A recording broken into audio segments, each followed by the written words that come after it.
పాల ఉత్పత్తులపై కేంద్ర ప్రభుత్వం జీఎస్టీ రేట్లను భారీగా తగ్గించడం ద్వారా రైతులు, సహకార సంస్థలు, గ్రామీణ సంస్థలకు పెద్ద ఉపశమనం లభించింది.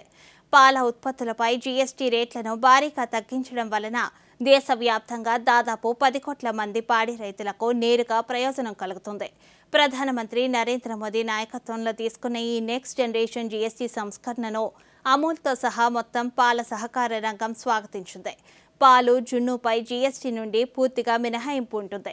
వెన్న, నెయ్యి, ఇతర పాల ఉత్పత్తులపై జీఎస్టీ 12% నుండి 5%కి తగ్గించబడింది. ఈ నిర్ణయాల వల్ల పాడి రైతులకు, ముఖ్యంగా మహిళా నేతృత్వంలోని బృందాలు, స్వయం సహాయక సంఘాలకు నేరుగా ఉపశమనం లభిస్తుంది.